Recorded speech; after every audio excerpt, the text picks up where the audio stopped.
We are back and we are ready for upload. I think we are on it. That might help if I go the right way. Don't really know where I'm going, to be honest. Oh, we're going to the other castle. That's gonna happen.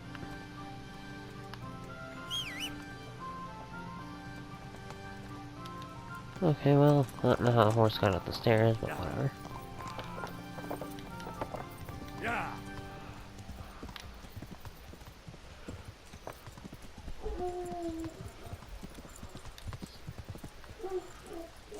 Some carrots that'll make you and your family happy. Onions that'll make you cry and garlic that'll... Henry, I'm glad you came. Good day to you. May the Lord watch over you.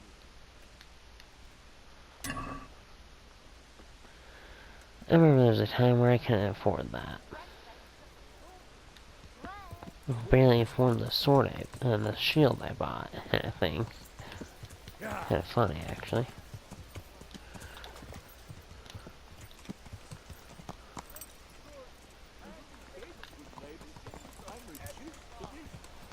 I'm from Stalitz and, well, you know.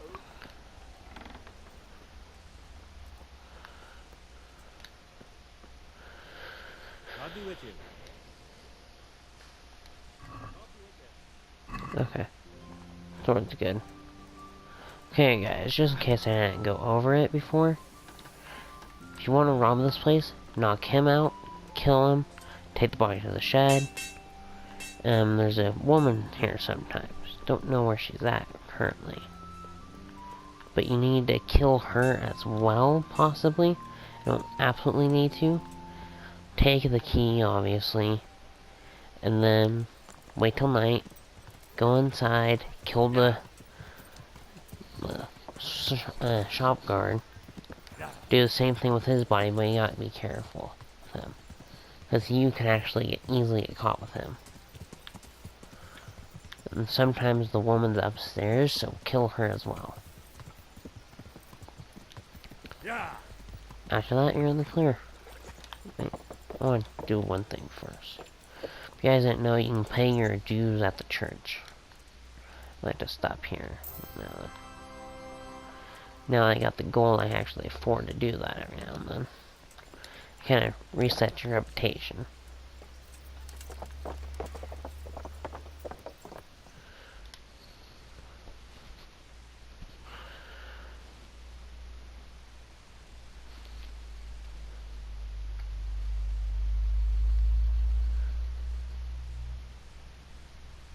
Oh, Hal. Are you going to the meeting with Margrave Jobst as well? I am. What about Isabel? Assume that we didn't catch him? No. Because if we had, you'd be the first one to know. Have no fear. We'll get him eventually. I hope you're right. Anyway, let's go and see what Jobst wants from us.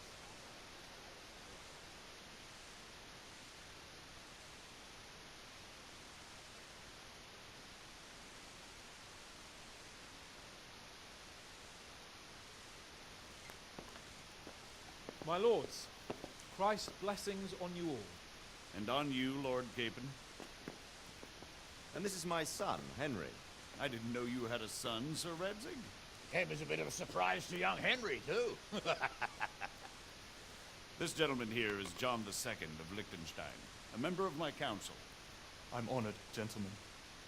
Come join us. Margrave Jobst was just about to tell us the reason for his visit. Your Grace? I'm sure we're all agreed, Your Graces, that all this unrest must come to an end. This kingdom needs a king. Question is, which king? My cousin, Wenceslas IV, who is being held in captivity. I have to confess, my lord, that your answer surprises me a little. If I'm correctly informed, until recently you sided with your other cousin, Sigismund. That I cannot deny, and I have always stated my position plainly. But times have changed. How have they changed, Your Grace? Sir, there is one thing on which we undoubtedly concur. That King Wenceslas, unfortunately, did not inherit his father's gift for governing. Sadly, his failures have cost Bohemia, the nobles, and our whole Luxembourg family a great deal of money and effort. How did the king let it go so far, damn it? It's in his temperament. He cares only for wine, women, and the hunt. A king, in fact, who never wanted to be king. Then why didn't he just let his brother have the crown? Young sir, the crown weighs heavy when there are duties to be performed, but to surrender it means giving up great privileges too. But he did surrender power to his brother. When things started getting out of hand, Wenceslas appealed to Sigismund for help in restoring order. What, you're saying Wenceslas invited him here? This is starting to make my head spin. Actually, it makes sense when you think about it. Sigismund wanted to re-establish the power of the whole House of Luxembourg. He thought if he helped Wenceslas win the imperial crown, in return his brother would help him become the king of the Romans, and leave the actual reign of Bohemia and the empire to him.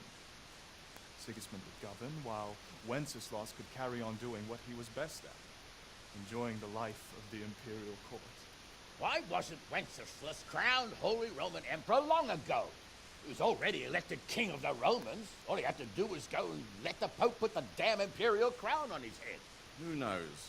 Maybe he'd prefer hunting and consorting with bathhouse wenches to spending time with the Pope. Well, so would I must admit. Sigismund's plan seemed sound enough, but it didn't quite work out, did it? It worked for a while. He and his brother reached an agreement. Sigismund took over administration of the kingdom and began planning Wenceslas's journey to Rome for the imperial coronation. But then Wenceslas realized he would just be a puppet with a crown. I must say, Margrave Yobbs, Wenceslas and Prokop behave rather like naughty children in need of a good clout about the ears. Sigismund would agree. He was already planning his rule of Bohemia, and all of a sudden, the rug was pulled from under him. I'd say he lost his patience and decided he'd drag Wenceslas to the coronation kicking and screaming if he had to. Just like a naughty child, as you say. So he abducted him and your brother Prokop too, if I heard correctly. Correct. And you helped him do it, if I heard correctly. Yes, your graces, it's true. I was there when Sigismund abducted Prokop. I thought everything could somehow be settled, that we could make my brother see sense. But Sigismund just wanted to put an end to the dispute once and for all, whatever the cost. There was nothing I could do to stop him. And that's one of the reasons why I'm here. The worst of it is that it was all for nothing. Instead of putting a stop to the revolt, it escalated it, and the result is this chaos we have today. That's true enough, sir. But I must admit now, I'm not sure what your position is. The king is incompetent, but we must protect him? The simple truth, gentlemen, is that for all of Wenceslas's faults, we have no one else. So we'll have to make do with his idleness. People like him, though. But what can we do now? Sigismund has the League of Lords behind him. Otto von Bergholf, Heinrich von The Rosenberg. situation has gotten completely out of control. Now even the nobles of the League of Lords are realizing that Sigismund wasn't the right choice. So now Berghoff is on your side. Are we to assemble an army together with him and face Sigismund on the field of battle? We're not in Hungary now. Such affairs may be settled elegantly, without unnecessary hostilities or expenses. I have negotiated an alliance with the Hungarian bishops, the Polish, and of course the Czech nobility, against Sigismund. Every day he is losing the ground under his feet, and that's why I need your help too. What kind of help, though? Sigismund has a massive army, and Rosenberg, Berghoff, and Prague are behind him. Do you have an army you could face him with? But that's not what I mean at all. There's been a revolt against Sigismund in Hungary, partly due to my efforts. efforts, and now he'll have to choose whether he wants to gain the Bohemian crown, which is a very risky enterprise, or hold on to the Hungarian one. He can't have both. And there's a tough struggle awaiting him in Hungary. I'm not sure he'll win, and Rosenberg and Berghoff know it too. They're not stupid. If the Bohemian nobility stands together, they will turn. We are men of little consequence, Margrave. Radzig here lost everything because of his alliance with Wenceslas. Sir Divish came within a hair of the same fate. Even Rattay is defenseless against Sigismund and the League of Lords. What's more, Your Grace, King Wenceslas languishes in captivity in Vienna. He can't rule too well from there. And what do you propose? To sit with your arms folded till the Bohemian lands are turned to ashes like Skalitz? We have to put a stop to this senseless war. And do you know, sir, what the true position of the League of Lords is? I'm not on the best of terms with them at this moment, so you'll have to ask them yourselves. Yes. Why not? I'll go and visit Bergov at his castle and we'll see what he tells me. You know, that's not such a bad idea, young sir. True. A little risky. I doubt Berghoff would harm a blue-blooded envoy. And you can find out what he has to say about developments and what the League of Lords is planning. Then we'll decide what to do next. I'll help you compose a letter to him. I'd like Henry to come with me. Why not? He's proven himself an able investigator, and he'll also be a good bodyguard if anything should happen. And I'll send Sir John here to Kuttenberg to be my eyes and ears there. I believe both your reports will help us get a better grip on the situation. When can you set out? Just as soon as I pack my things. Excellent. Margrave Jobst and I will draft the letter. Get ready, and we'll meet back here.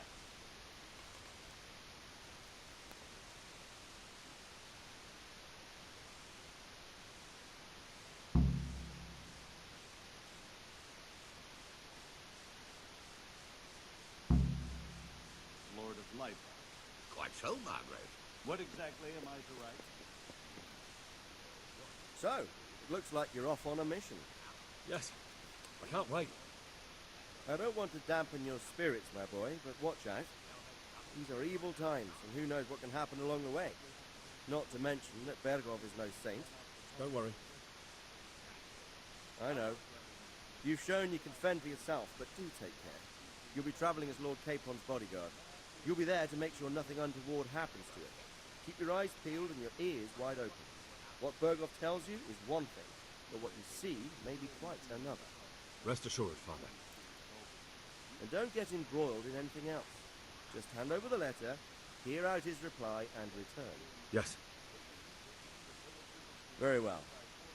Bergov is at Trotsky Castle. I think you'll find it quite an eye-opener. It's one of the finest castles in the land. It's 3 days' ride from here, so unless you hit a snag along the way, you'll be back soon enough. Any questions?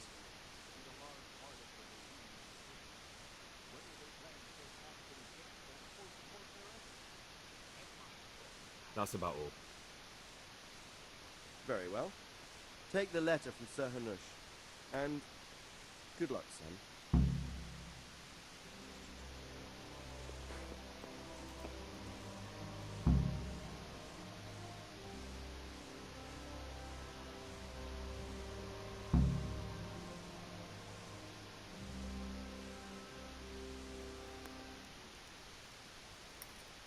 I believe we have written it well, gentlemen.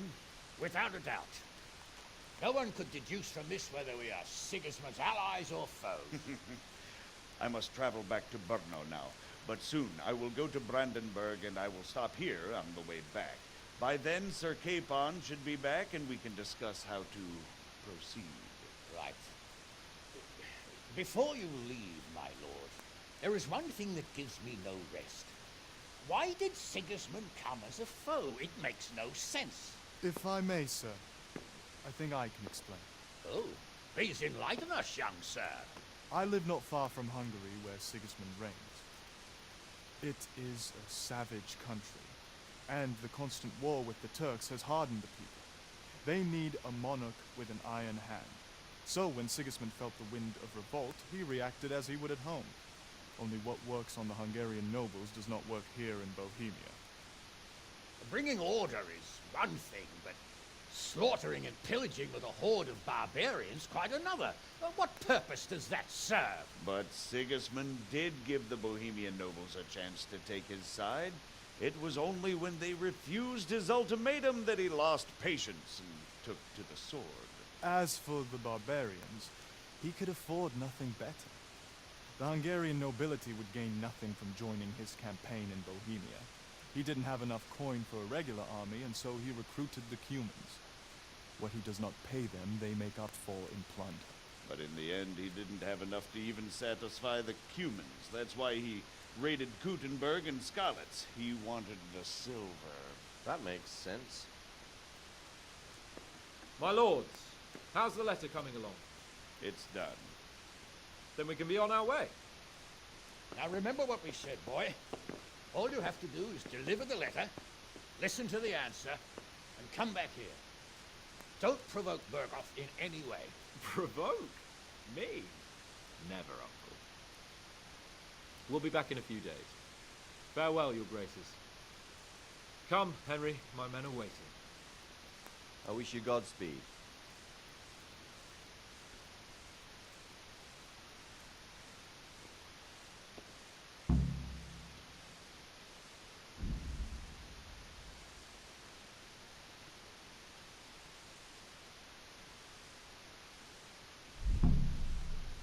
Come now, Hal. My men are mustered in the courtyard. We can get going.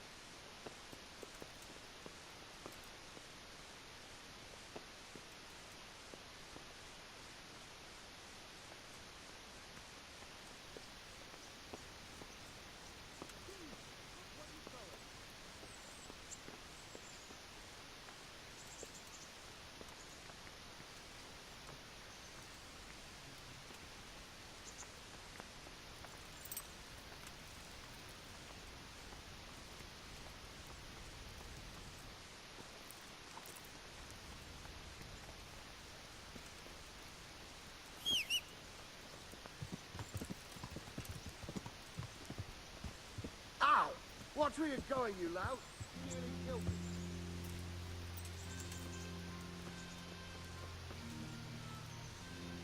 So, can we set off now, Henry? Of course. Can't wait. So, to horse! The Lord of Berghoff is bound to be waiting us eagerly.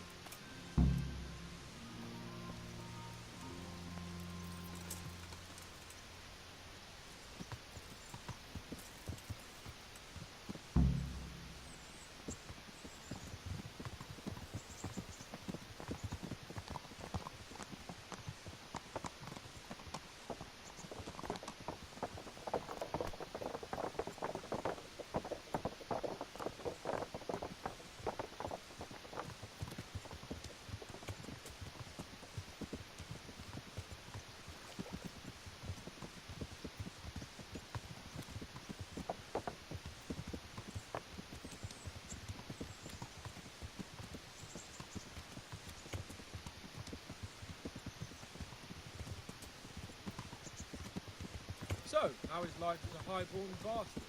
I'm getting used to it. What about Radzig? Has he accounted for not owning up to you the whole time? He explained it. All will be well, I think. Glad to hear it. It's far more acceptable for a nobleman to befriend a noble bastard than a blacksmith's son. Mind you, don't come to blows with a blacksmith, my young lord.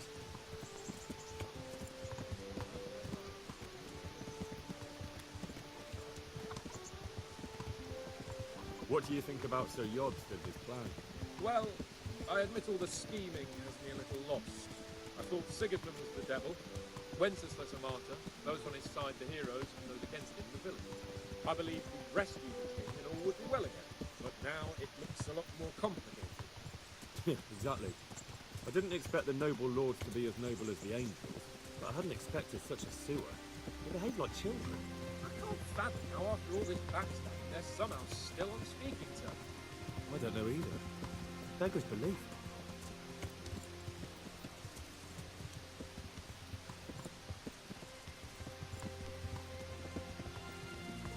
you know that King Wenceslas is such a Feckless drunkard? Not really. And to be honest, I'm not sure I wanted to know. I slept better believing my fate was watched over by a wise and powerful monarch. So did I. What a dismal world when you can't keep trusting your own king. On the other hand, times were better with him here than with him gone. Isn't that the truth?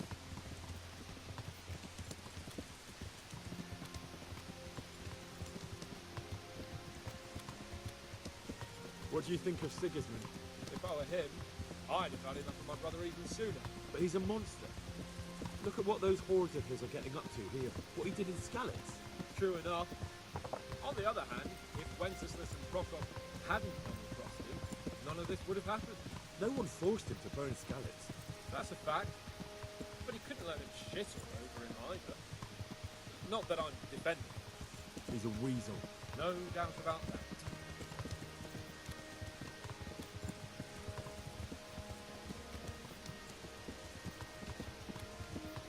Do you know anything about Prokop? Sir Hannah should tell you a thing or two about it. Why?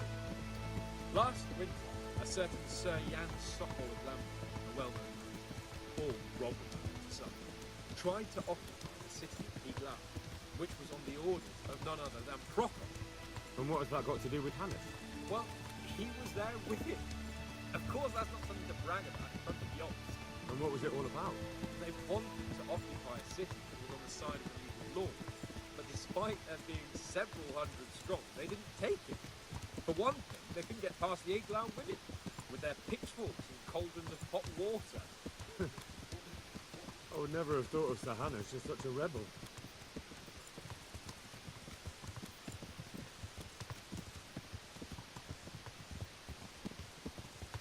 And have you heard anything about Rupert of the Palatinate? A little. He can't manage even to wrest power from a king who doesn't much care for ruling and isn't fighting back. That doesn't seem like a man who has what it takes to rule. And that's all I need to know.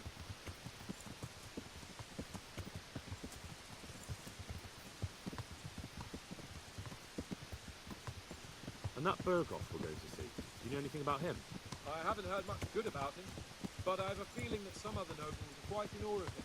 And his castle is apparently quite impressive. I'll be interested to see for myself.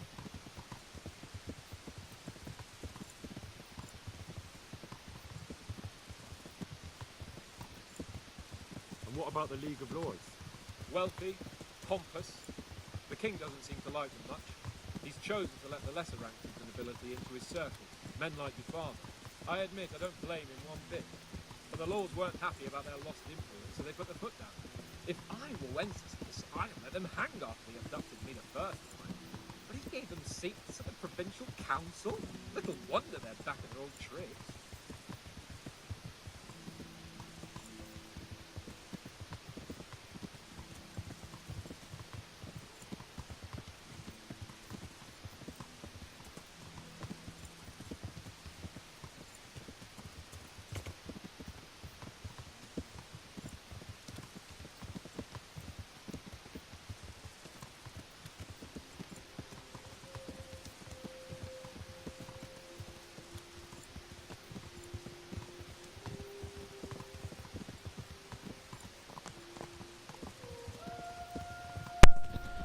Guess they're done talking for a little bit.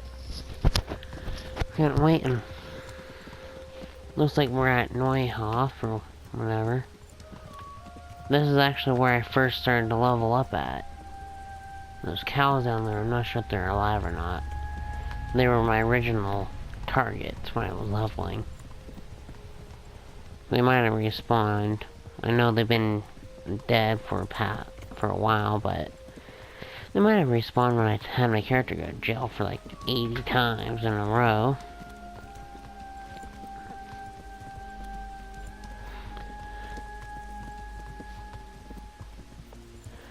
Never can tell. I know we're getting close to where the hidden treasure chest is. Go into our map really quick. Full screen. It's kind of like off to the right here, I believe we're going. That will go straight on this. By the way, there's like a group of some bandits or something. I think it's to that turn, to the right. And they're there with the locked chest that we will be able to open. And inside we'll have all the 30 treasure chests. All their loot will be in that one chest. So, I'll find out.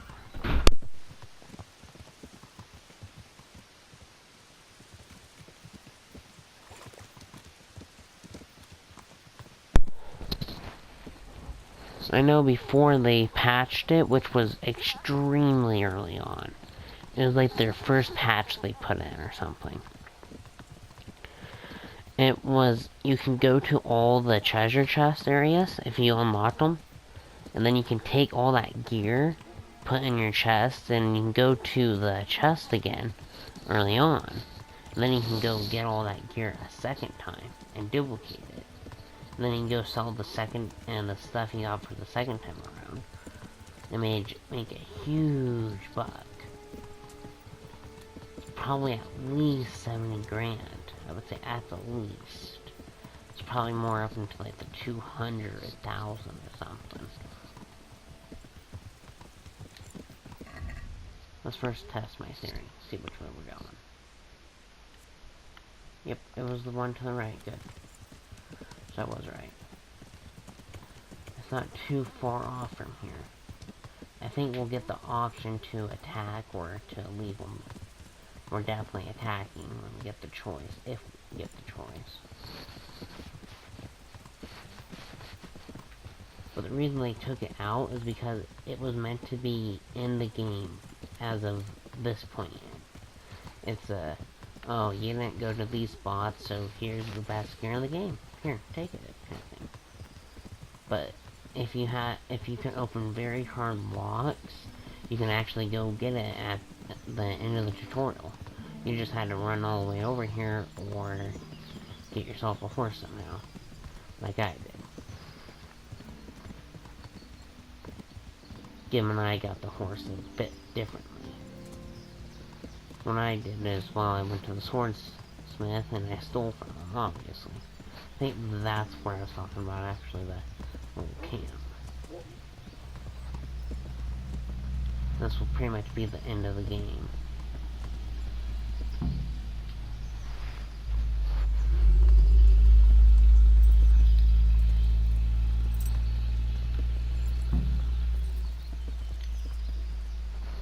How about it, Henry? Can we go? Are you ready for this?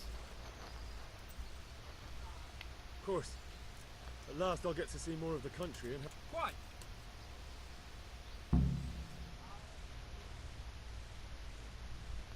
The end, huh?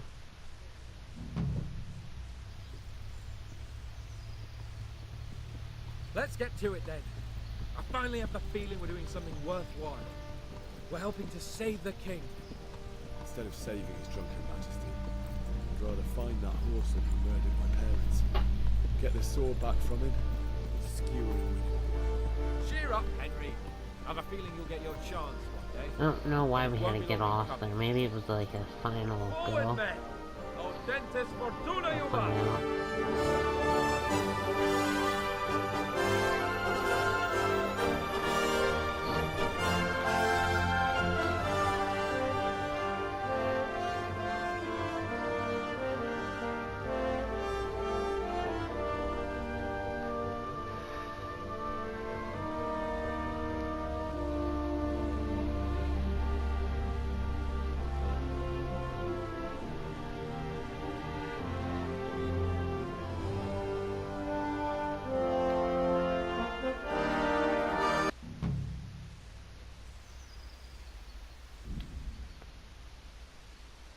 I guess that was the end of it.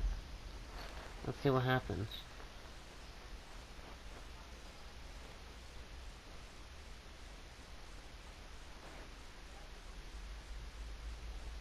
Maybe it's gonna be a, you beat the game, good job, go explore. I never seen what happens after you beat it.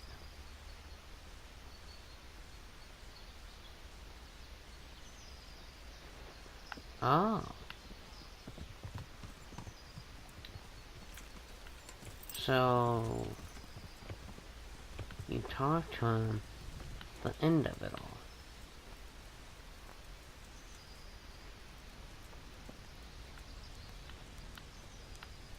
Here's the chest I was talking about. The bow shield or whatever.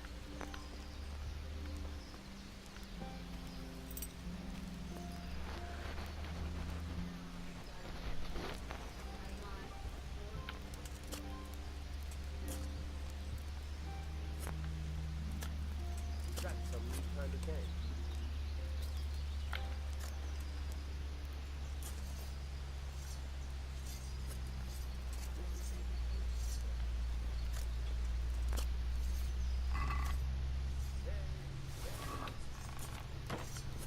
Hey, you!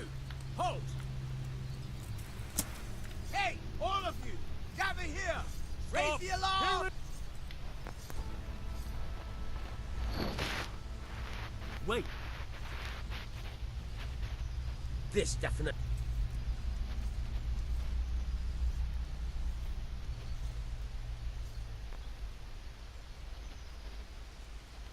I won't. But I was...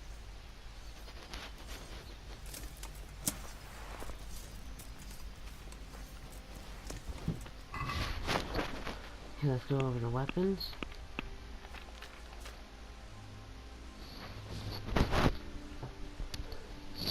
Sir George's sword. I believe this is the best sword in the game. What we currently have equipped is...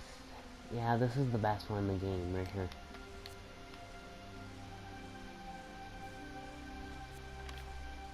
Armor 23. Okay, I will be right back after I equip all this, and I'll see you soon. Okay guys, we just put on all the armor. As I said before, this is the best sword in the game. And this is the best of everything on.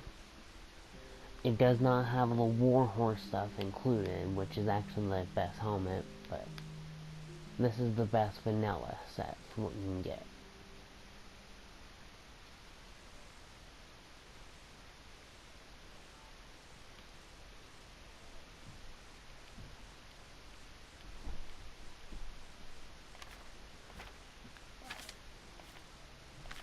Weapons, obviously this is what I got. There's nothing else. I did not grab the shield, which I kind of want to grab, but...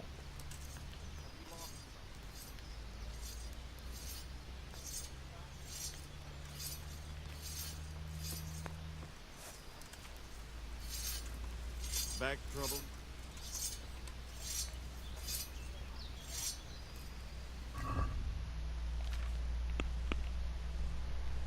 yes guys, I know I'm an asshole.